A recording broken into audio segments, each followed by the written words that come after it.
Ленинді жаны сүйіп соңын ерген, жауына ажал оғын тартқан мерген, анадан ел қамқоры ұл боп туып, ер болып, майданда да ұл боп өлген.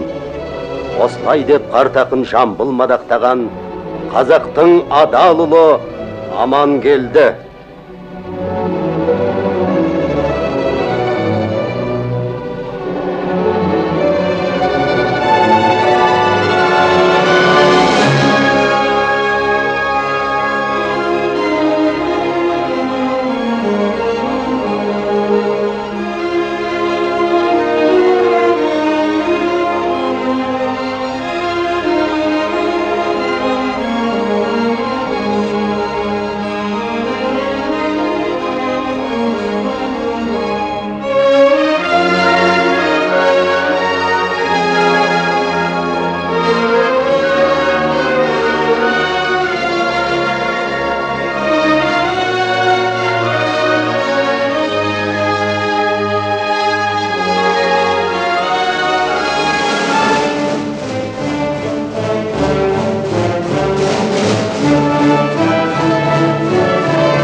Бір 1916 жылдың сабыты аз болған жоқ. Империалистік соғыстың дүмпуі қалғып жатқан қазақ даласын ұйқысынан оятты. Губернатор келеді деп, халықты мал жиырып әкеліп, болыстың босағасына телміртіп қойды.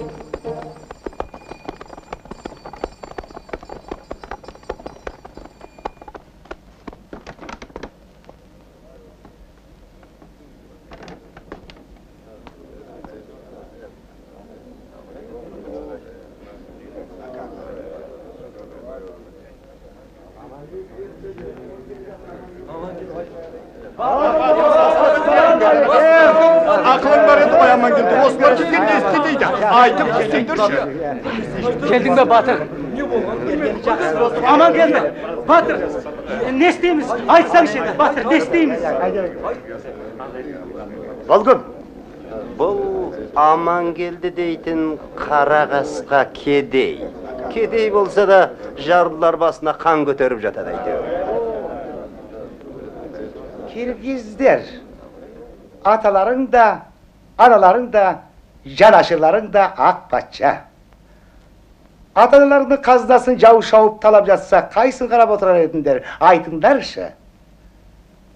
Atamız Akpaça, senderdi özün tuğan ulunday görüp, ел korugavga şakırады. Әлбетте, жанашырсыз дүние мүлік су тимеген жер менен тең. Жел соқса ұшып кететін тозаң тәріздес емес пе? Қап өтіңіз. Akpaça özдің үлкен ұлы орыс жұртына айтып еді. Қазір олар жараямай шайқасып жатыр. Солардай мына сендерде 19 мен 31-дің арасындағы жастарыңды bir anadan tuğanday, bir жаңадан бас, bir жерінен қол шығарып, бұл не шу? Сөзіңізді мақұлдап қуанысып жатырмын бәрінде.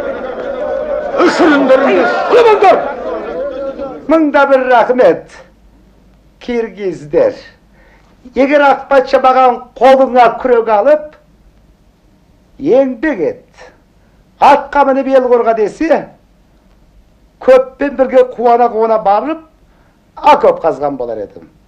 Birak Kirgizler, eskertip koyayım. Arıqqa könbeytin bolsаңдар, senderni күшпен көндіру, mına bas kiyimdi kiygenden doğaymağın. Qayta barasın. Mağam mınan aytыңыз, meyrimdi törem. Sonda biz nemizdi qorgaba köp kazamız. Kani үйгө kirelik, mertebeli mırza. Өз жеріңді қорғау үшін есі бас. Айтары осы екен ғой. Жерimizni tartib alıp, bizni quvdalaga quvadi da, endi kelip barda jeringni qorga deydi. Ras aytasın Batır. Mal atauını özderi sıpırıp aladı da, endi varıp malыңды qorga deydi. Moynumuzga, quruq ayağımızga şileri aylap aladı da, endi varıp bizni javdan qorga deydi. Seni qorgay almasın ki birini atır. Ұстаңдар анау бау кеспені.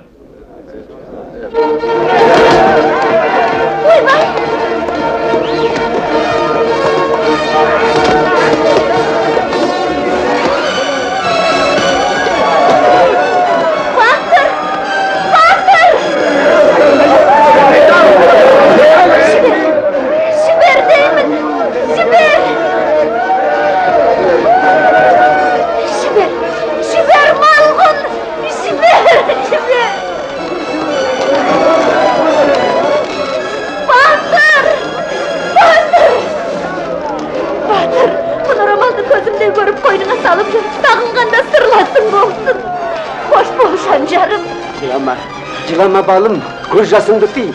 Koş bol Batır! Koş bol Batır! Koş!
Бардағы қол қойып тағы бір тұтқындалы кет. Көзіңнен таса қылма. Бұл саяси тұтқын.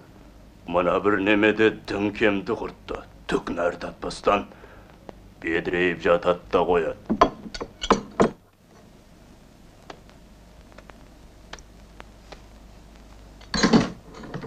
Мә, үш мынаны. Тоң мойын неме. Бас аяғыңды бас. Нағатай алмайшы.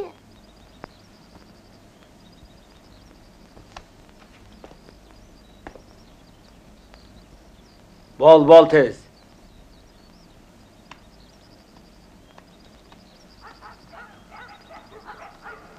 Жөнел. Жөнелсең жөнел. Қонаға суық қалар.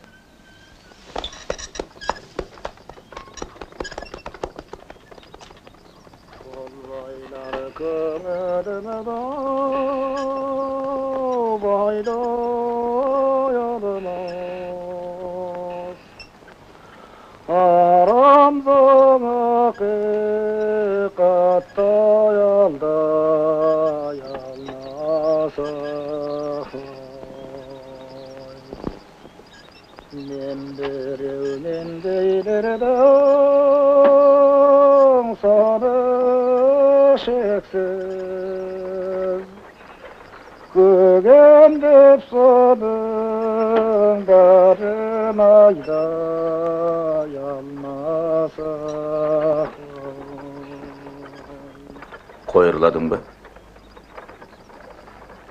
Katın ırladın mı? Өзің нұрла бең. Енді шоттама.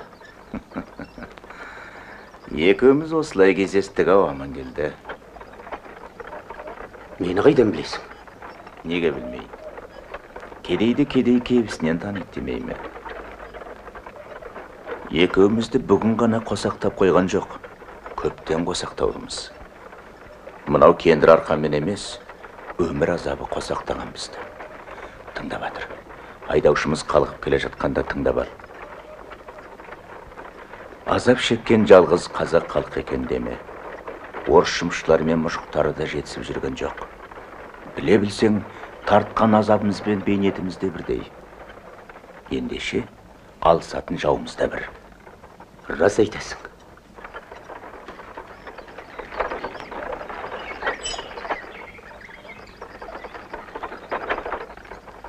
Сөйтіп солдаттардың да санасы ояна бастады. Шындық әділеттік дегеннің тек қана Ленин жолдас басқарған большевиктер партиясы екеніне көзіміз жетті. Ленин нағыз батыр-ау. Ол өзі қайда? Тау арасын жайлайтын көрікті бір Швейцария деген ел бар. Аумаған сіздің жер сияқты. Ленин сонда кетті ме? Швейцарияда не бар? Одан да өзіміздің елге келмей ме? Қалың қамыстың арасында жатырсам, 1000 жерден тіміс келесе де таппас еді. Ленин мықты адам ғой. Губернаторды да, патшаны да тағынан тайдырады әлі.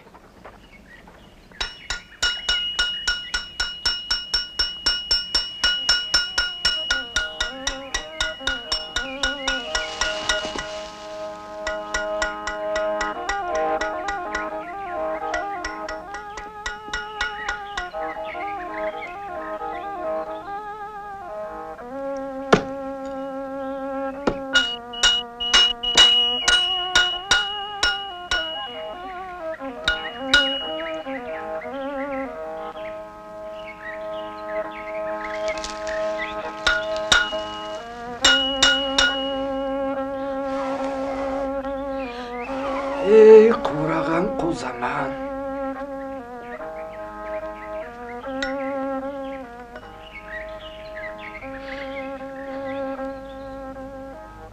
Бекет аға, қиналдым ау әбден. Не боп кетті бұл өзі? Осылай отыра береміз бе, не күн демейсіз? Не дейін балым ау, Амангелдіні әкеткеннен бері менде де маза жоқ. Қайткенде де батырды құтқару керек. Қалай құтқарамыз, балым ау, қалай? Бекет аға! Бекет аға! Алақай! Алақай! Батырды біздің өткелге қарай әкеле жатыр.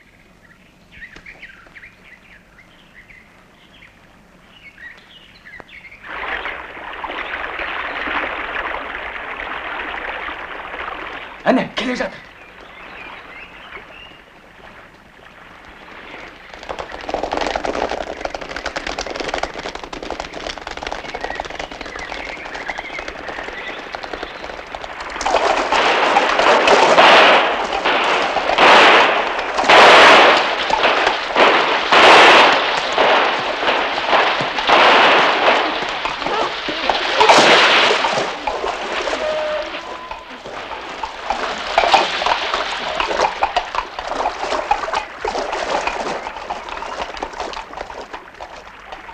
Серік, мына кісіні шығарып сал.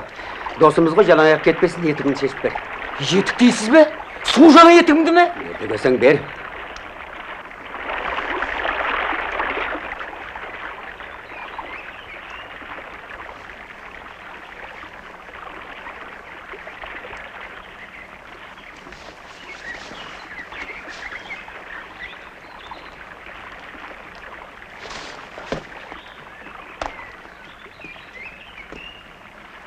сәті түсіп Ленинді көре қалсаң, сәлем айт. Қазақ елі патшаға қарсы бас көтерді. Жақсы. Азаттық үшін күрессеңдер, орыс халқы қашанда көмек беруге дайын. Дұрыс. Ал, қош бол Жогор. Сау бол.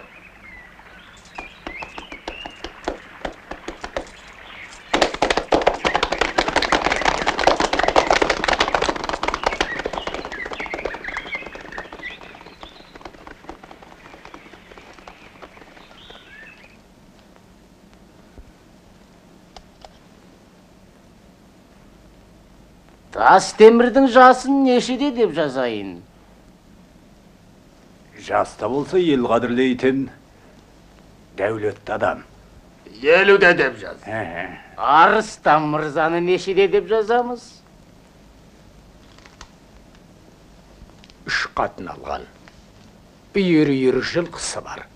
45-те дей салыңыз. Жақсылықты ұмытпас. 45-те деп жазасың.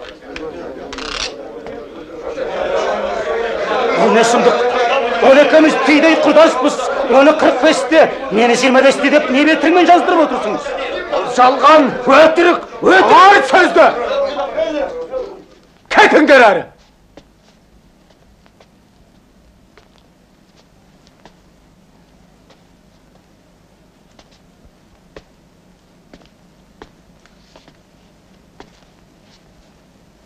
Жұрт неге кетеді? Айыбы не? Кетсең өзің кет. Әкел бері тізімді. Немене? Немене, әкел бері. Қойбай! Мәлім тізім,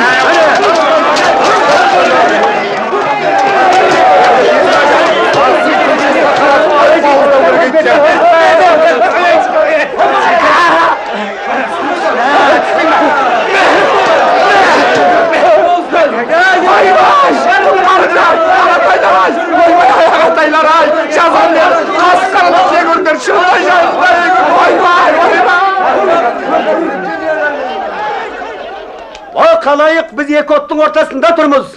Бір жағынан бай, екінші жағынан патша. Аңыршағымыз айлалғанша бай патшаны мойнымызға мінгізіп, ит өлімінде өлеміз бе, жоқ бас көтереміз бе? Бас көтереміз! Еркіндік деген ел азаматтары еріңдер менің соңымнан. Жойысы қанішер патша! Атта!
Торғайда бүліншілік жасап, бейбіт елді азғырып соңына ерткен үшін Амангелді Иманов пен оның сыбайластары өлім жазасына беріледі. Бүкіл қазақ халқы және әр облыстың депутаттары мен игі жақсылар, ауыл ақсақалдары ел азаматтарынан қаруларыңды таста, Амангелдіге ерме деп талап етеді. Дұрыс, өте жақсы. Жақсы жазылған Жақас Назарович, әбден дұрыс. Бұл үндеу ел арасына тарасымен мәртебәлім, оның саудасы бітеді. Соңын ергендердің бәрі бет-бетімен бытырайды. Сонан соң қазақ халқы ақ патшаның құтты қолтығына қайтадан кіріп баяғыдай кеңшілік заман орнайды. Тамаша! Дұрыс айтасың, өте жақсы жазылған. Тек осыған Амангелдіні ұстап беріңдер деген сөзді қосу керек.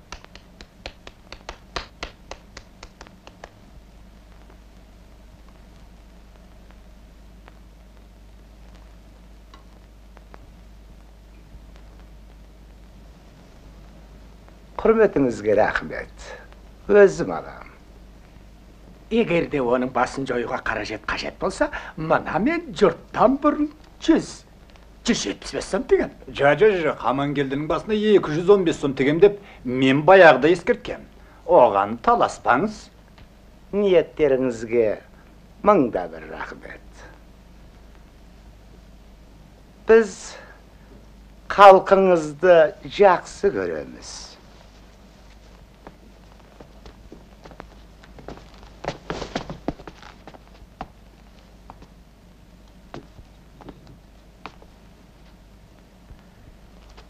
Ақ патша қолымызды қақпайды. Іштегіден тайсалмаңыздар, мырзалар. Таяу арада елімізге бұрынғыша тәртіп орнату үшін біз қолдан келген жақсылығымызды аямаймыз. Сауыттарың үшін.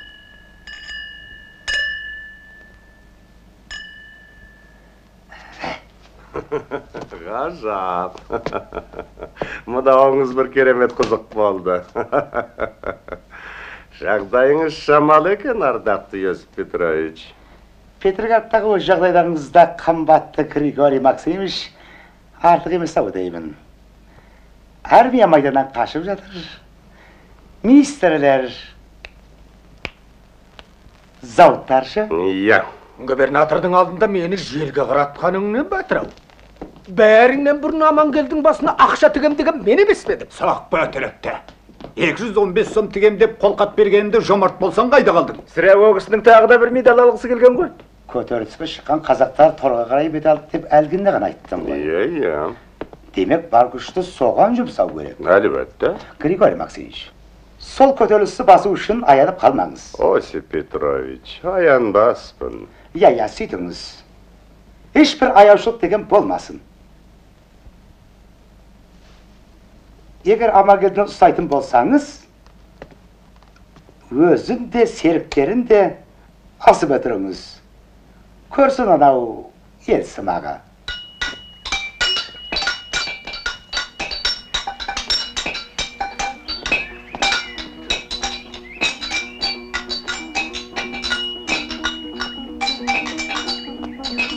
Мұны соққан Мұрат әлі.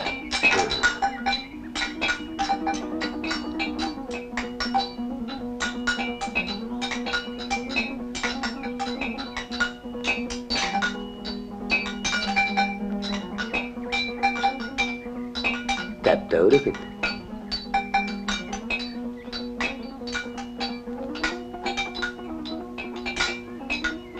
Мынаны жасаған Шәріп.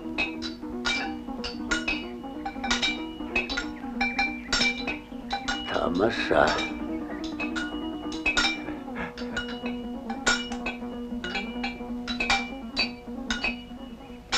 Ал мынаны жасаған өзім.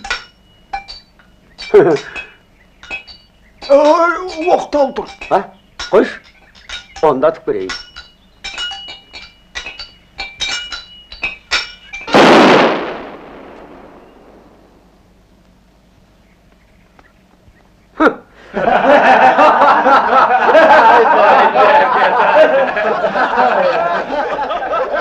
Бізге мұның 10 мыңы керек.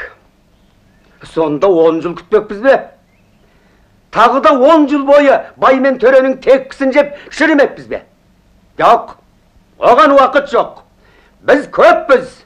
Соғыса жүріп қаруды жаудан тартып аламыз. Бүкіл халық соңымыздан ереді. Біз жалғыз емеспіз.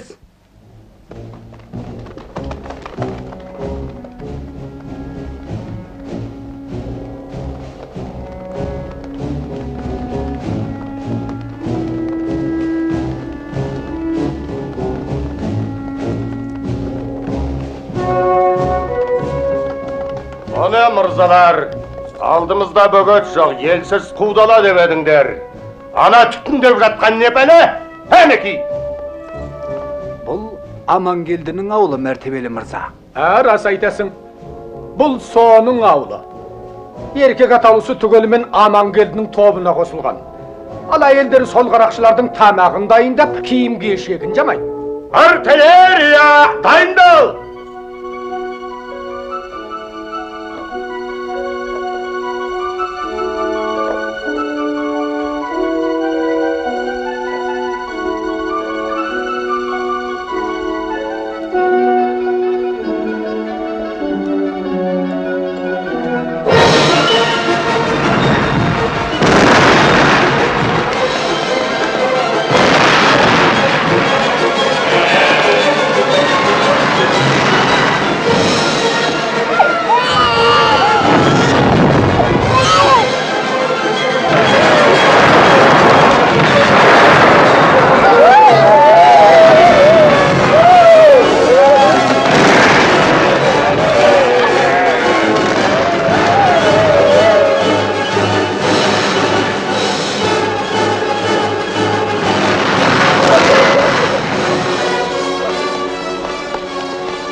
Амангелді қайда?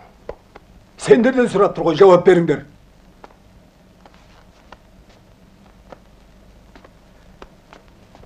Біз бейтарабеліміз, ештеңе білмейміз. Әдейі білейім, сенбеңіз мәртебелім. Түрлеріне қараңыш, мәртебелі мырза. Тепкінің астында аларым ет. Иә, жарайды. Шетінен дүре соқыңдар. Тағзыр. Ананы қараңыз, мәртебелі мырза. Мынау солар.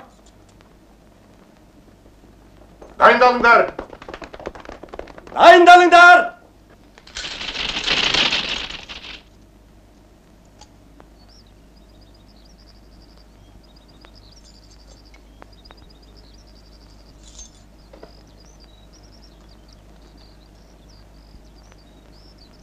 Серік, Я батыр. сол жақ бүйірден бар да, мен келгенше тырп етуші болма. Жақсы. Ұқтың ба? Ұқтым. Bir adım кейін шегін бе? Шөгір бол.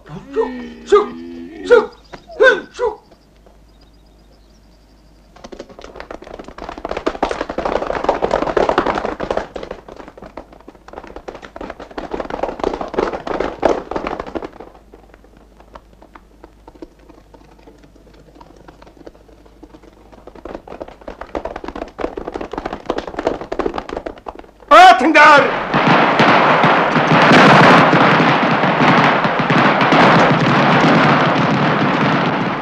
Atыңдар, антапқырлар!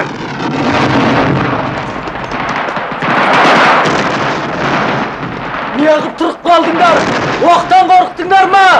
Сарбаздар алға!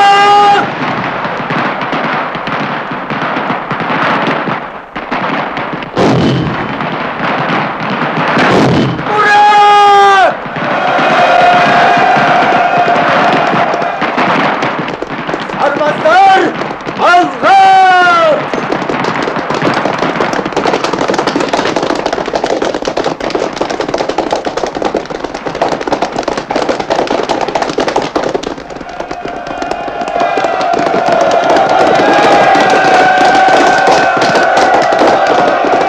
Ойбай, мәртебелі мырза. Қоршау ойттыр.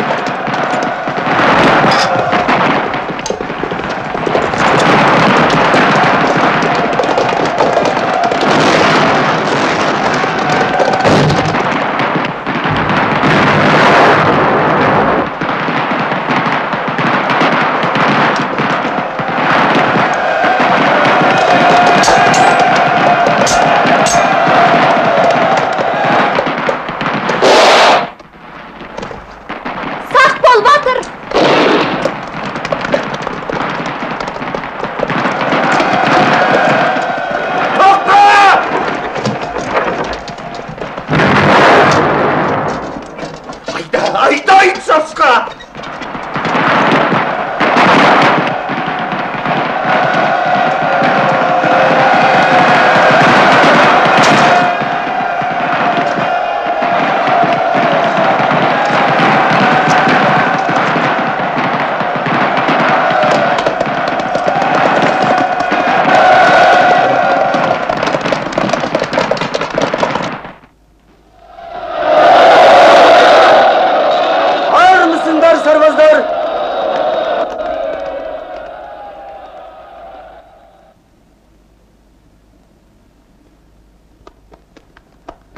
Қаруларың жеткілікті ме?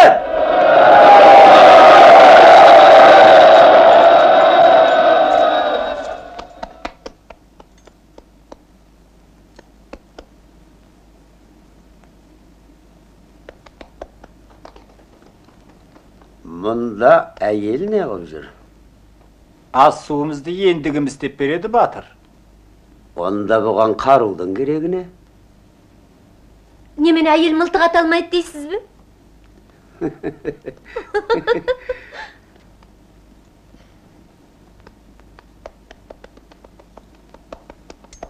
Сарбаздар! Бұл азаттық үшін шайқастың тек бастамасы ғана.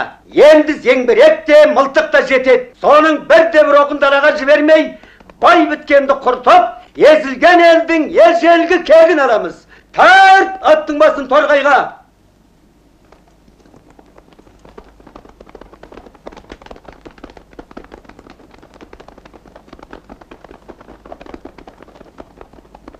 Молла барсын Құран ұстап қолына. Қой ойбай, олар молла көрсе Құранмен қосыртайды.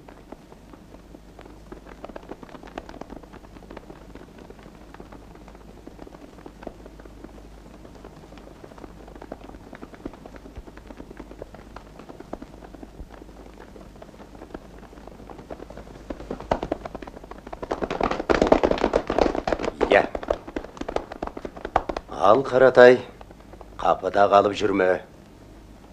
Жөнел. Тек сақ болғайсың. Бар. Мынау сол ғой. Я аман келді.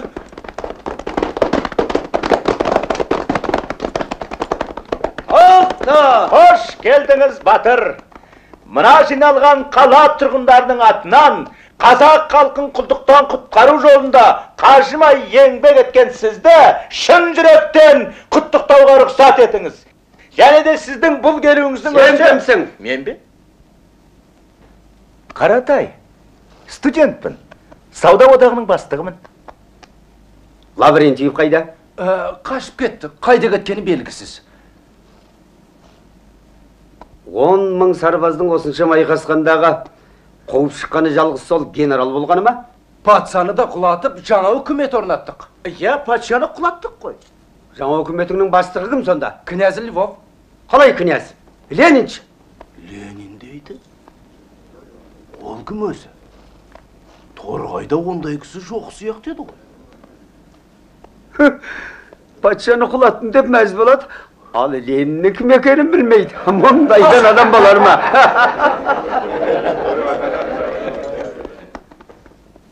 Жүріңіз, батыр, жүріңіз. Жоғары шығыңыз. Қазір бұл үйді жақсылап тұрып тазартып жинайды.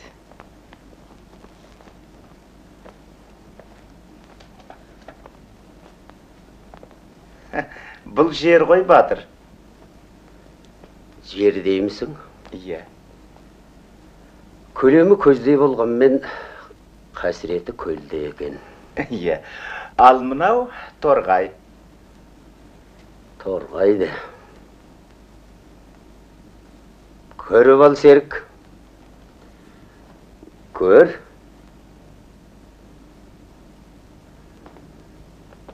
Пәле.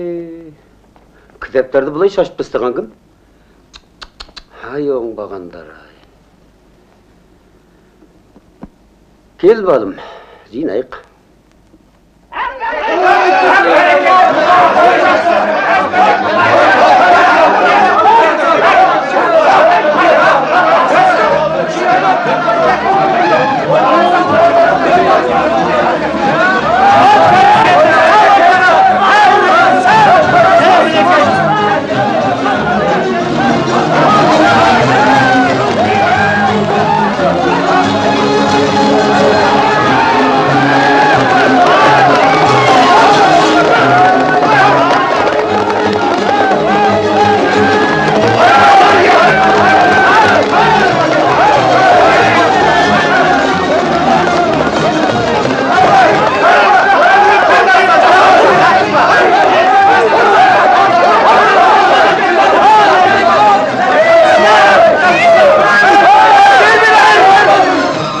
Сарбазды таратуға болмайды. Торғай маңда жау әлді қаптап жүр.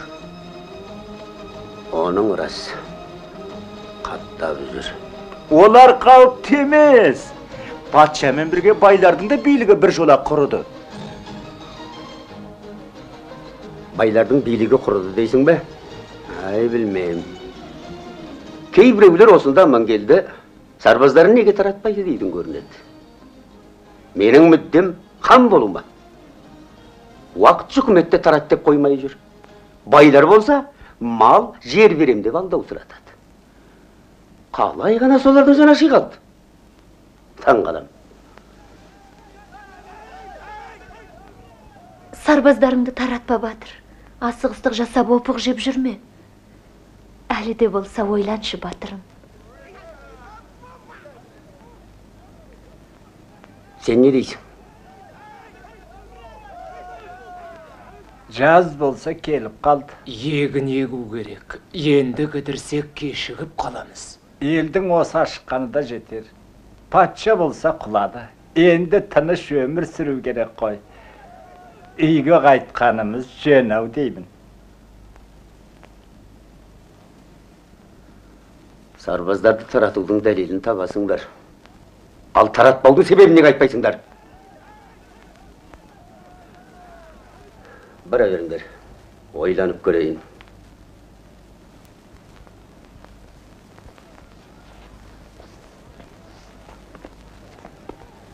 Күзелді. Қатын бала жүдеп жадақ балды. Бәрі соғыстың кесірі. Соның қажеті не? Не үшін соғысамыз? Расында да ауылға қайтқан жөн. Осының барлығын біле тұра несіне сендерді қалаға қамап отыр? Түсінбеймін.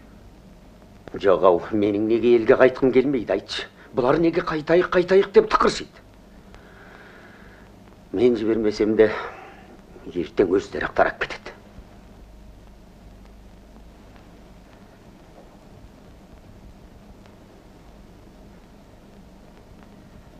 Бәрінің де кеткісі келе ме? Иә, батыр. Тек қана бұйрық күтіп тұр екен ғой. Иә. Солай еді. Еңсең неге түсіп кет? Қажет кезінде сарбаздарды жинап ала алмасам, менің батырлығым қайсы?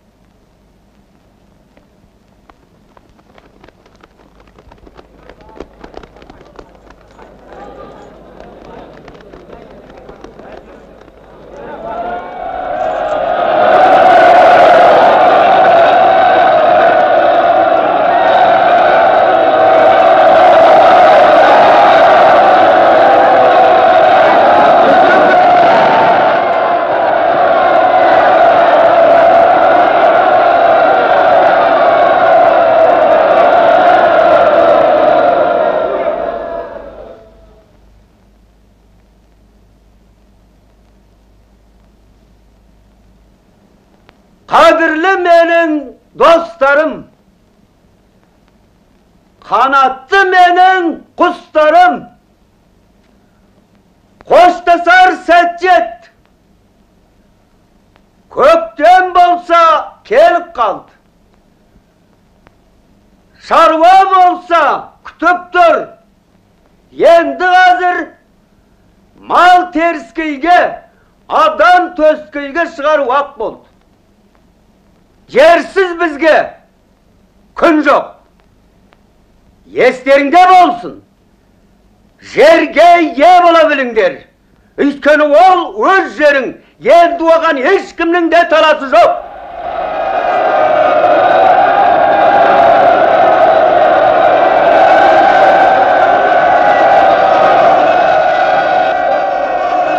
Елге қайтыңдар. Тек мұтпаңдар. Жаумыз әлі көп. Ел шетіне жау келді деп ұран салсам, жабыла атқа қоныңдар. Сарбаздар!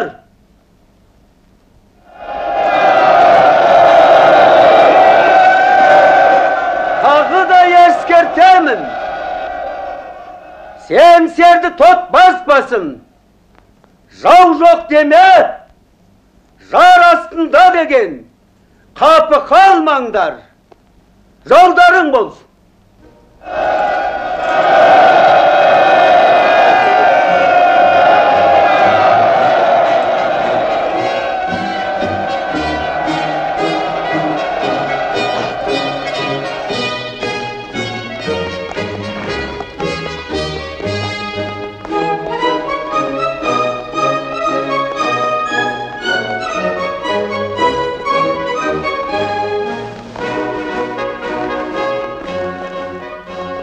Қош бол, Бекет.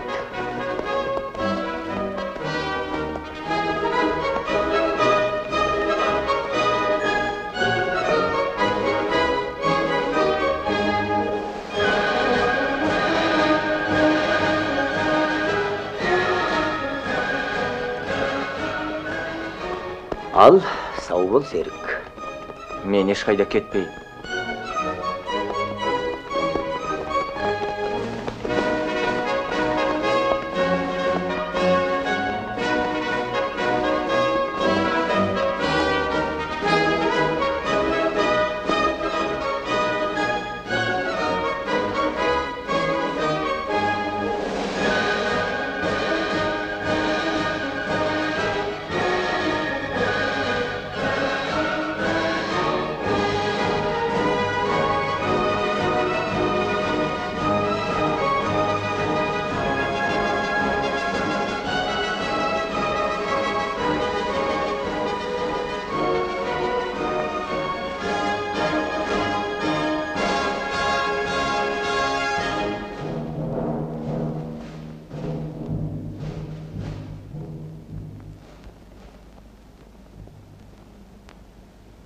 Жәбір көрген жандардың шағымдарын тексере келе, және куәлардың жауабына сүйене отырып,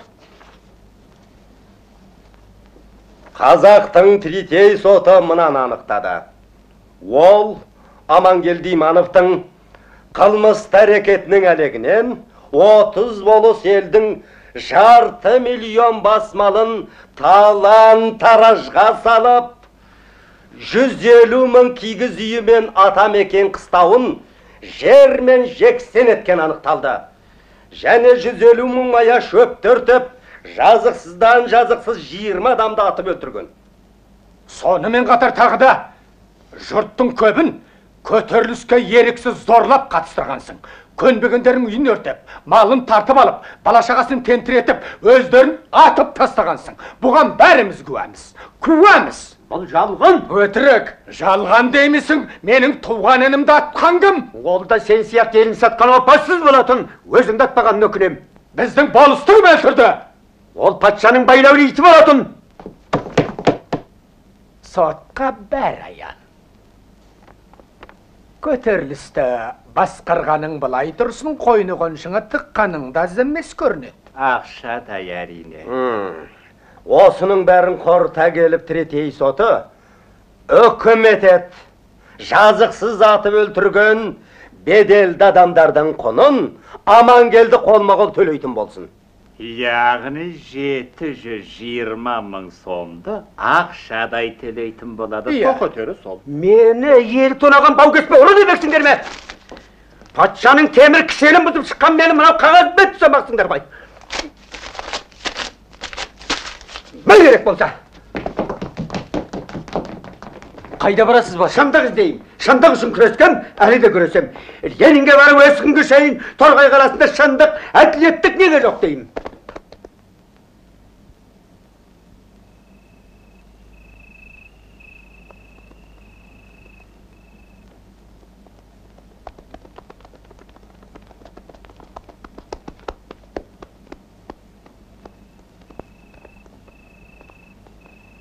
Батыр, бір орыс келді.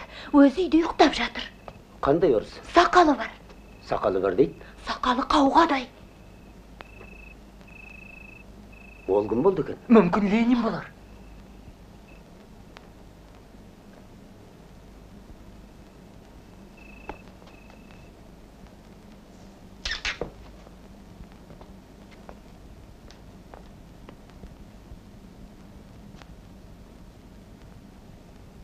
Батыр, қараңыз, етігін қараңыз. Етік кимей жалаң аяғы жүрсін бе?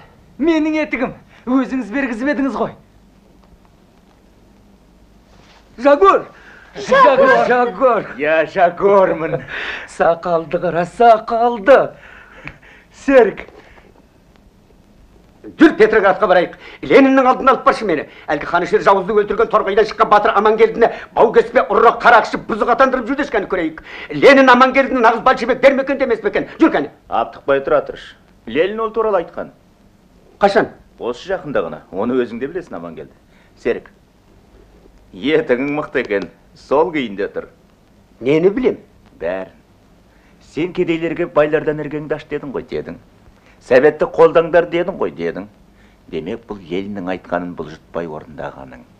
Мысалы, сен жер кедей шаруаныкі дедің ғой, дедің. Соғысты тоқтатып, бай мен төр атаулының көзін жою керек дедің ғой. Дедім. Енді не керек саған? Лениннің сөзін айтып жүрсің ғой, Батыр-ау. 100-500 кездеспесең де ізім басып келесің ғой. Осының бәрін қайдан білесің сен? Айтқызбай істеп жүрген. Неткен ақылды адам мына. Әйтсе де, Торғайды енді істеу керектігін Ленинмен ақылдасып алу керек еді. Оны да білесің сен. Совет үкіметін орнату керек. Рас, соғысу керек қой. Әрине солай. Демек сарбаз жинау керек болды. Балымның туыстары кәдесін жасамадың деп маған өкпелеп жүруші еді. Той жасасақ қайтеді? Жасайық, Батыр, жасайық. Той деймісің? Тоқтай тұр. Мынауың табылған ақын екен. Ал қане, шақыр жұртты. Деңгандайын қарағы, деңгандайын.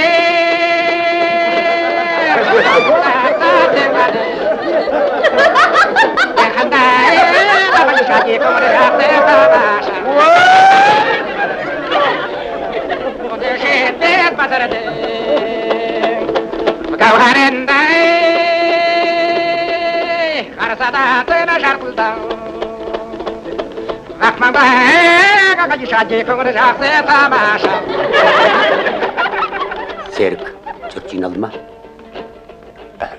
Жиналып жатыр, Батыр. Қандырымын керек қараратта жол тарады қойгандай, тап тұрыптың белгісінде қос үйді бір баяндай, сіздірсің қырбыш жолданда жүрді жедік сайрында. Баянда чәде мажаңда, егаяңда сағайымба.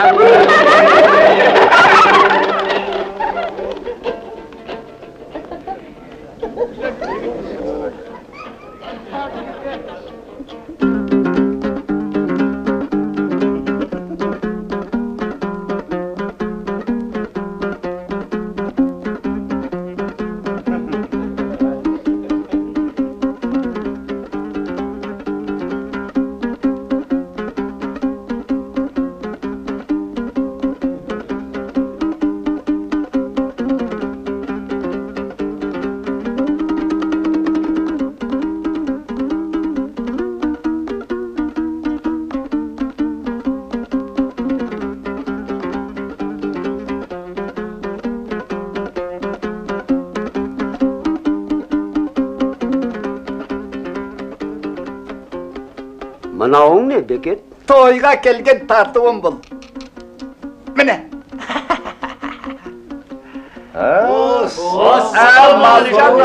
Бауырлар, демдерің сау ма? Ой, Жапарқұл қалғалай. Бекет. Ой, Жагөр, бауырым, амансың ба? Амансың ба, Бекет? Мынауың не? Қазір көрсетем.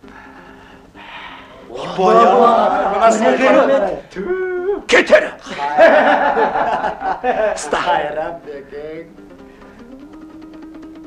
Қарай көр. Әйтеуір жасап шыққан екенсің. Ой, атылып кетер. Мынаусы несі? Затвор қайда? Қазір.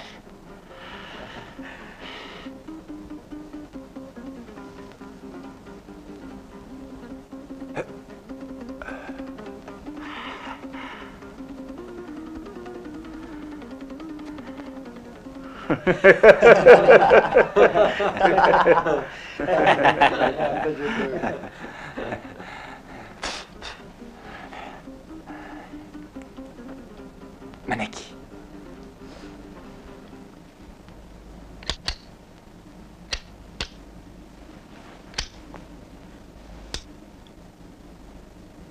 Тура заводтан шыққандай. Жарайсың. Енді қалай деп ойлап ең, а? Мынаны қараш. Көрдің бе, мен келді.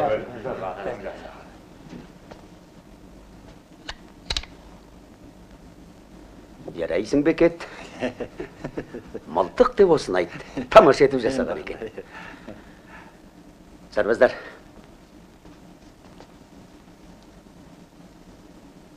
Ленин елге соғыс емес, бейбітшілік керек. Халыққа керегі қан төгіс емес, жер керек дейді. Еңбекші халық қолына ту алып, жаппай көшеге шықты.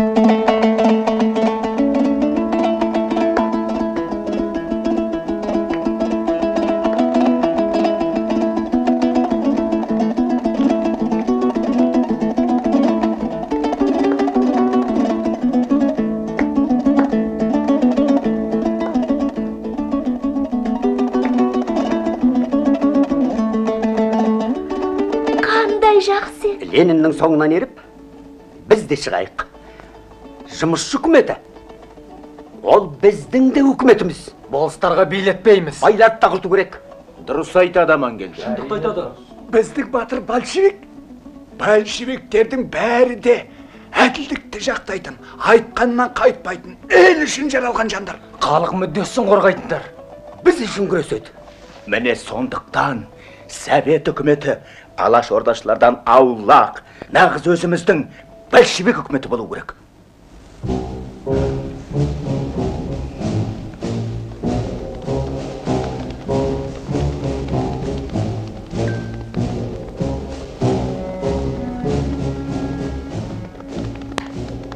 Мырзалар, жолдың көбі кетіп азы қалды.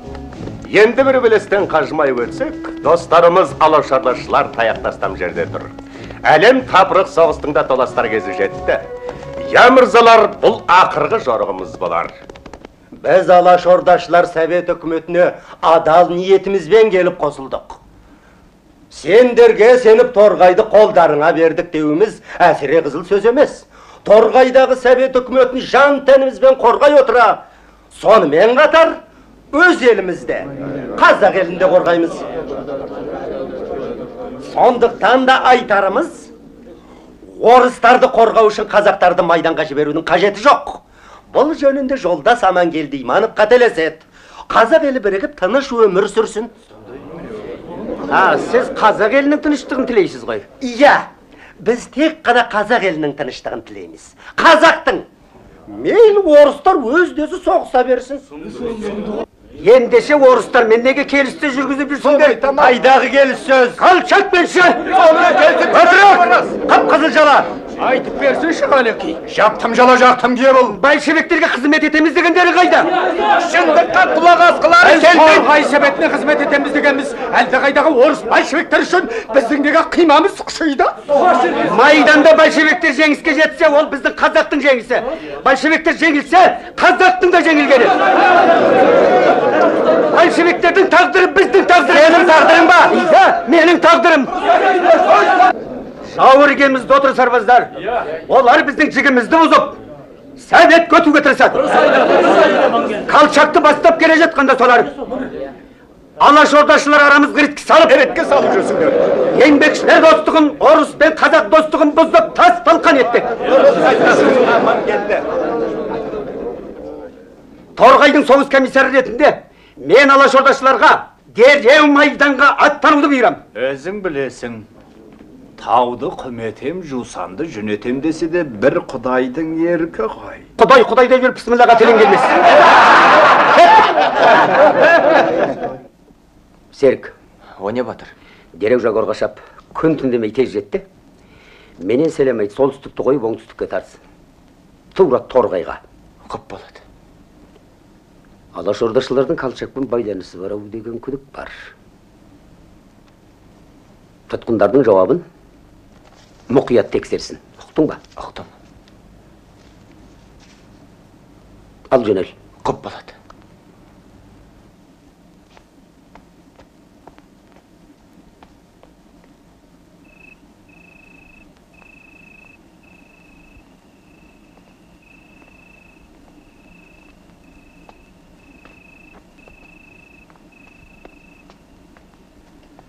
Сағат 3-те тұрамыз. Көше-көшеге күзет қойылсын. Шақырылған коммунистерді түгел маған штабқа жібер. Келген телеграмм сізде ме? Іске тіркеп қояйын деп ем. Тірке? Жоқ, әзірше өзімде болсын. Сарбаздарды шақыру жөніндегі телеграмманы жіберіп пен? Дәл солай. Күзетке неше жігіт қояйын? 15 жігіт. Ал, сақ болғайсың Қаратай. Қапыда қалып жүрмейік.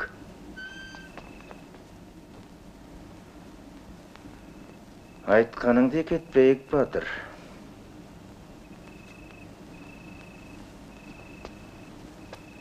Он 15 жігіт емес, бәрін де шығарайық. Қимылдар уақыт жетті. Ұқтың ба? Ұқтым.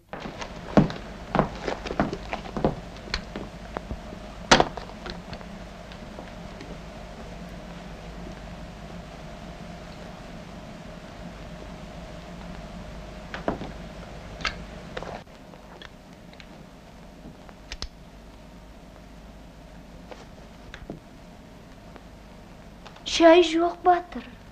Ақ су ішпесең. Ояу екенсің ау, балым. Жауды жеңсек, шай да болады, қант та болады, бәрі де болады. Өзіңді әбден қалжырадың ғой. Тынығатында уақыт болады әлі. Тоқтай тұр.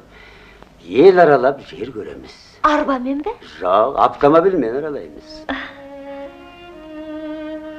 Осынау мидай далада қанша завод салынғанын, қанша мал бағылатынын, қаншама егін егілетінін өз көзімізбен көреміз.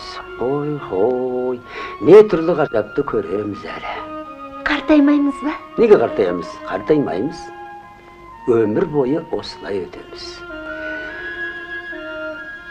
Рақат заманға да жетеміз. Бекет мылтықты бекер соғып жатқан жоқ. Бұл мылтық өткен күннің куәсі болады. Біз әлі кейінгі ұрпаққа Бекет атаңның қолы алтын адам еді. Жауды қамыстай ұрған, мылтықты сол атаң жасаған дейміз. Бұны жеткіншектерге мұр етіп тапсырамыз. Батыр, ал өз балаңа не деп айтар едің? Балым.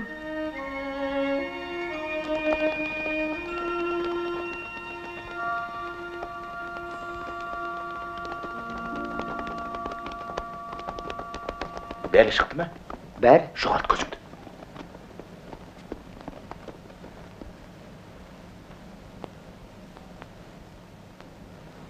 Бері жүріңдер, бері.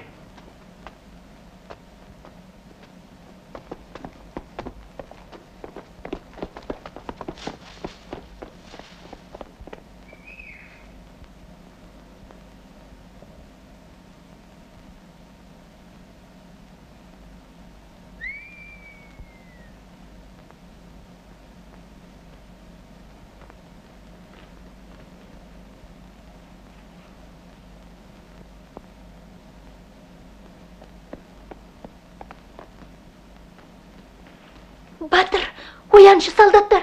Солдаттар кеп қалды.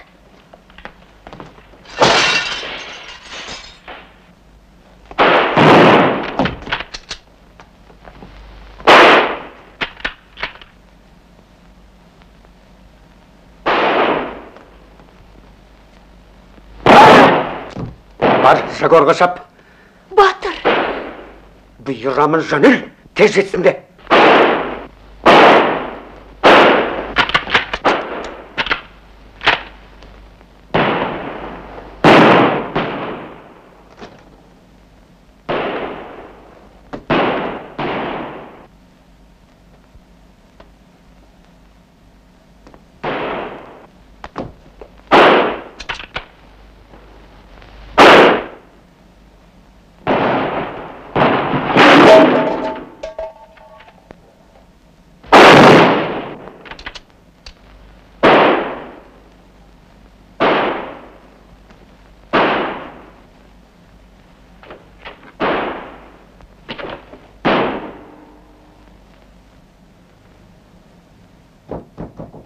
Батыр, есік аш, бұл мен ғой.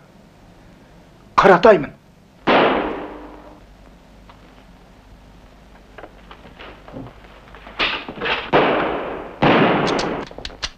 Тырп етпе.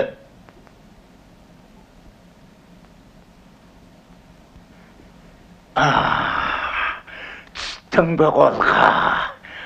Айтқаныңа көніп айдағаныңа жүретін. Ашық ауызды тапқан екенсің, екенің қуырған қугедей. Малымды далаға шашып, денімді аяққа басып, надандарға таптатпақ болдың ғой. Тартса сайыңда, иттің баласы. Тартсаң, тарт өзің.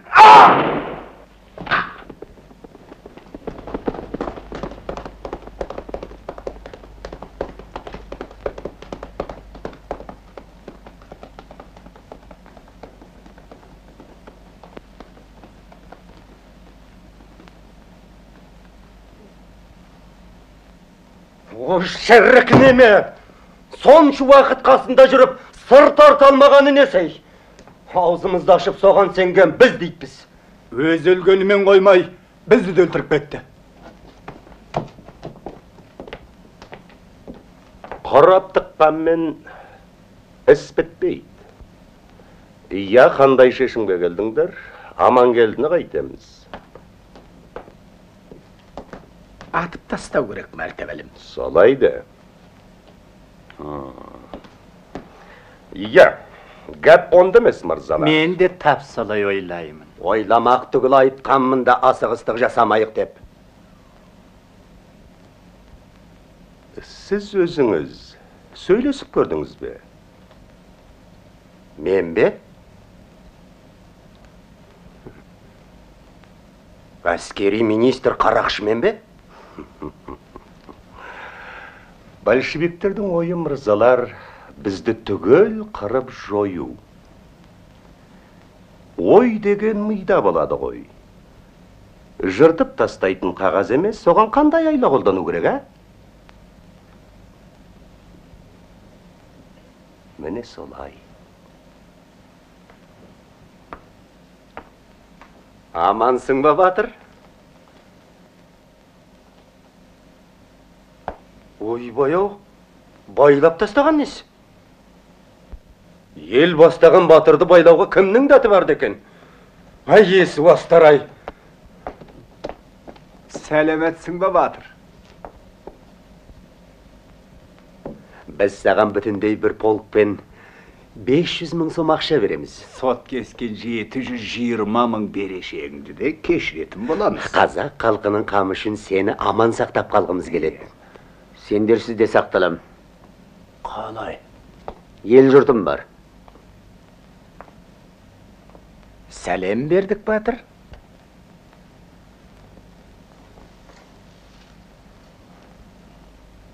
Қазақтар өзара қырқыса бермесін. Бекерге қан төгіс болмасын деп төңкеріс жасаған жоқпыз ба біз? Әрине, сондықтан да сырыңды бізден жасырма. Большевиктерге не деп телеграмма бердің? Олардың не деп жауап бергенімді айт. Қаласаңдар айтайын. Алашордашылардың да кәділгідей басы бар, бірақ торғайдың миындай миы жоқ екен дедім.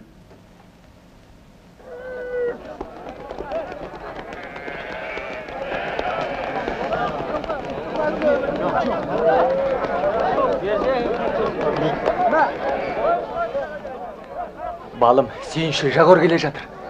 Бол енді, баста. Ығырда тамағалы тұрған сұлтан, зарығып кен далаға бұлырдың кәрі. Айрақта шеңберіні сыймай тасып, талқандап қос бергенің торын жыр тарап ой.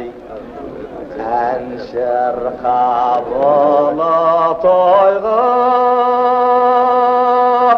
боз бола кел, байсалды өміріңді қолға кел абай. Бас балуан атаң түйе, арты тоғыз.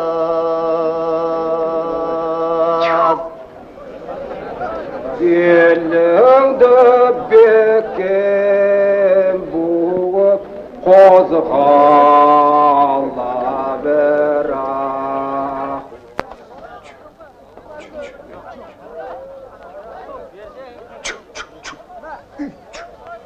Тоқта, қайда барасың? Тісім ауырып барады, аурухана қайда? Аурухана ана жақта. Ол түрме. Мынау айран ба? Иә, айран. Бір аяқ құйып бер, шөлдеп тұрмын. Жарайды, берейін.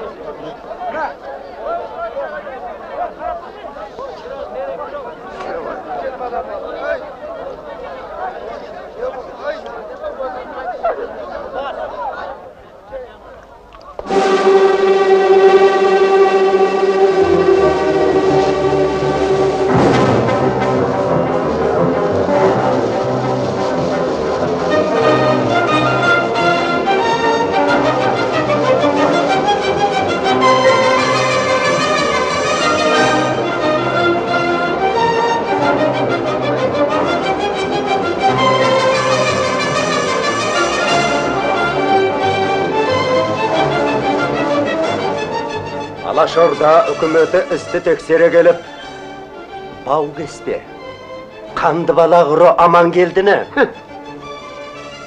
ату жазасына бұйырылсын деп үкіметті. Қарауыл! Әкетіңдер! Тоқта, қолымды көтір, Амангелді қайда? Ол не? Ол не? Не боп қалды?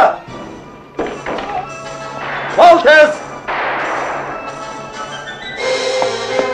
Жақас-ау, жақас! Үкімің қайда әлген? Жақас!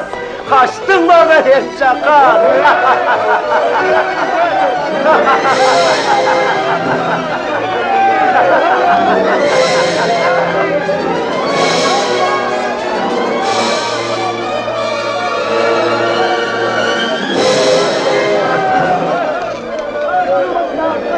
Әлемет бе сарбаздар! Батыр, қылышыңды ал қолыңа. Қылышым қолымда, ел жұртым соңымда. Жагор қайда? Келе жатыр, Торғайға жақындап қал.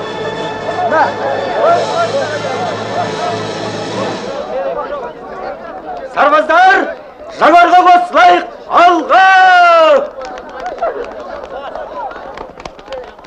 Соңымнан! Алға!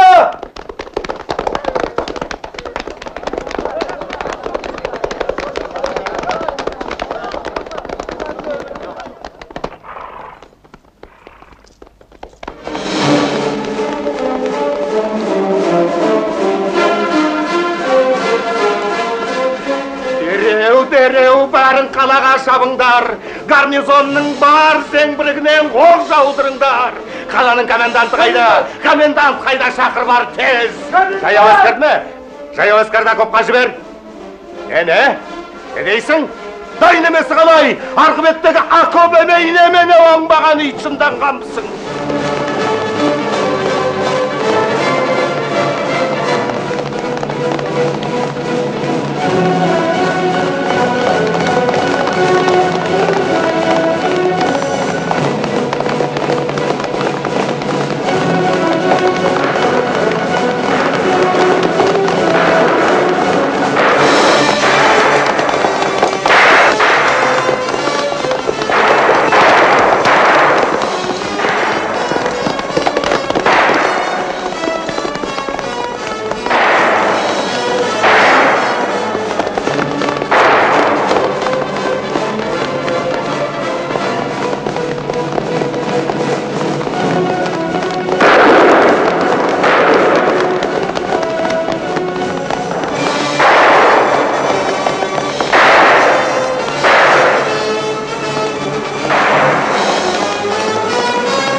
Жіберіңдер, мылтығымды бер. Сүйей бер.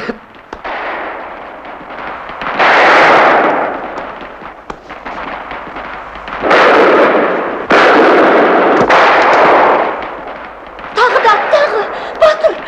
Батыр!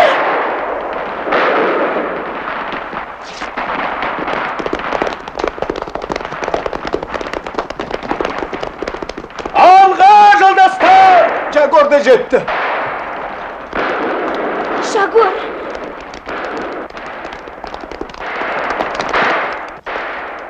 Жагор. Аман келді. Қайран досым, амансың ба бауырым? Жагор, атып отырғызшы мені. Отырасың әлі, біраз демал, тыныстай тұр.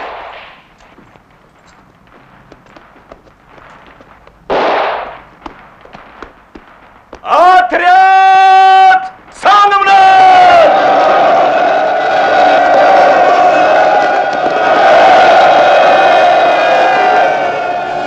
Қылышымды бер.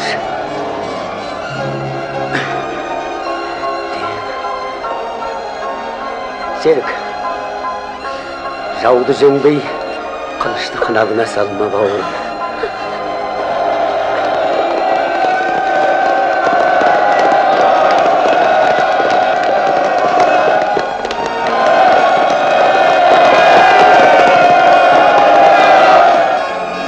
Енінің ісі үшін алға бауырлар.